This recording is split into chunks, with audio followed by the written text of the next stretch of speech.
In the heart of Kyiv, a city that has become a symbol of resilience and hope for millions, anger is boiling over. The streets, usually bustling with the everyday rhythm of life, are now filled with the echoing chants of thousands of Ukrainians who have taken to the streets in protest. Their faces are etched with determination, frustration, and a deep sense of betrayal. For many, these protests are not just about a single law. They are about the future of their country, the sacrifices made over the past decade, and the promise of a better, more transparent Ukraine. Ukrainians are protesting a law some say could unravel a decade of reform. The banners they hold aloft recall the spirit of the Maidan Revolution, when ordinary citizens demanded an end to corruption and a new path toward Europe. Now, many fear that hard-won progress is slipping away. The marches, stretching from Kyiv's Independence Square to the government quarter, are a vivid reminder of the country's turbulent journey. A journey marked by hope, sacrifice, and the constant struggle for justice. This week, President Volodymyr Zelensky signed a controversial bill that strips Ukraine's top anti-corruption agencies of their independence. The move has sent shockwaves through the political landscape. Zelensky, once celebrated as a reformer and a symbol of hope, now finds himself at the center of a storm. The bill, passed swiftly through Parliament, has been criticized for its lack of transparency and for the speed with which it was enacted. Many Ukrainians are asking, why now? Why, in the midst of war and national crisis, would the government choose to weaken the very institutions designed to root out corruption? The law places the National Anti-Corruption Bureau and the Special Anti-Corruption Prosecutor's Office under the direct control of the Prosecutor General, a presidential appointee. For years, these agencies operated with a degree of independence that was rare in Ukraine's political system. They were seen as a bulwark against the old ways of doing business, a check on the power of oligarchs and politicians alike. Now critics warn that independence is gone. The agencies that once investigated high-level corruption may now be subject to political pressure, undermining their ability to hold the powerful to account. Supporters of the law claim it's about stopping Russian infiltration after recent allegations of spies within anti-corruption bodies. They argue that, with Ukraine under constant threat from Russian intelligence operations, extraordinary measures are needed to protect the state. Government officials point to recent scandals involving alleged double agents and leaks of sensitive information. They insist that centralizing control is a matter of national security, not a rollback of reform. But for many, these arguments ring hollow, especially given Ukraine's long history of using security as a pretext for consolidating power. But critics argue it's a major step backward. Civil society leaders, anti-corruption activists, and ordinary citizens warn that the law could open the door to renewed abuses of power. They point to the years of painstaking work that went into building independent institutions and the international support that made those reforms possible. For them, this is not just a policy dispute. It's a battle for the soul of Ukraine's democracy. The fear is that, once lost, independence and public trust will be nearly impossible to regain.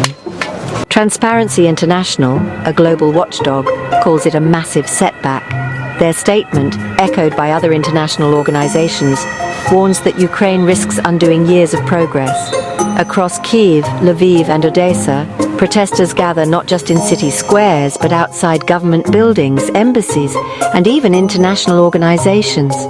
Their message is clear. Ukraine's fight against corruption is not just a domestic issue. It's a test of the country's commitment to European values and the rule of law. Thousands have flooded the streets chanting, "Hands off Nabu," a rallying cry that has come to symbolize the broader struggle for accountability. The protests are diverse, drawing people from all walks of life: students, pensioners, veterans, and young professionals. Many carry homemade signs, some in English, hoping to catch the attention of the international community. The energy is palpable, the sense of urgency unmistakable. For many, this is a defining moment, a chance to stand up for the principles that have guided Ukraine's transformation since 2014. Protesters hold signs that read, "We chose Europe, not autocracy." The blue and yellow of the Ukrainian flag mingles with the stars of the European Union, a powerful visual statement of the country's aspirations. For many Ukrainians, the choice is stark: continue on the path toward European integration or risk sliding back into the authoritarian practices of the past. The memory of the Maidan and the sacrifices made for a European future loom large over the current crisis. Even Kyiv's mayor, Vitaly Klitschko, has issued a stark warning. In a public address, he cautioned that the new law could drag Ukraine toward authoritarianism, undermining the very freedoms that citizens have fought so hard to secure. Klitschko, himself a veteran of the Maidan protests, urged the government to listen to the people and reconsider its course.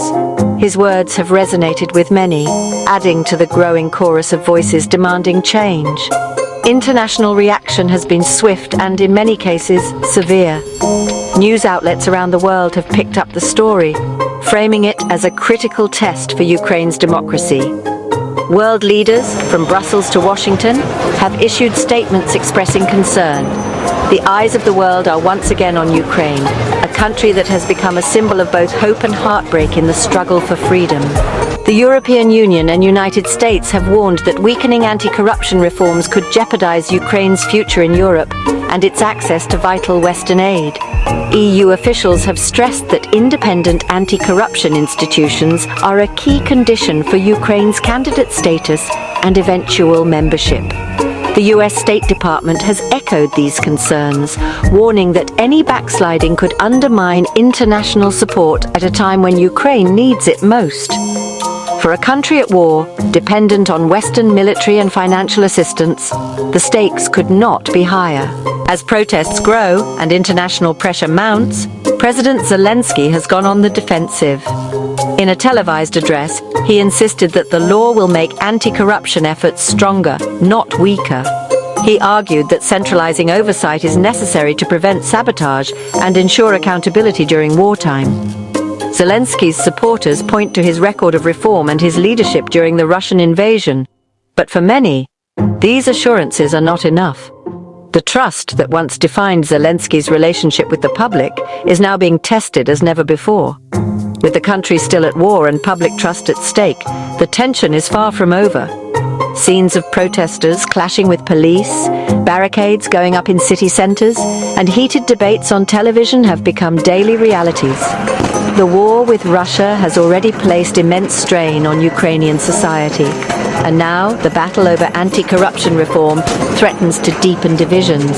Many fear that if the government does not respond to public demands, the crisis could escalate further, with unpredictable consequences for Ukraine's stability and future.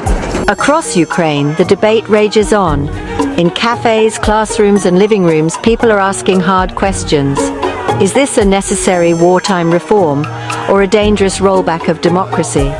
Some argue that extraordinary times require extraordinary measures, and that the fight against Russian aggression must take precedence. Others warn that sacrificing democratic principles, even in the name of security, is a slippery slope. The future of Ukraine, they say, depends on the choices made in moments like these. The world is watching, and your voice matters. Tell us in the comments, do you believe this law is a necessary step to protect Ukraine, or a dangerous move that threatens the country's democratic future?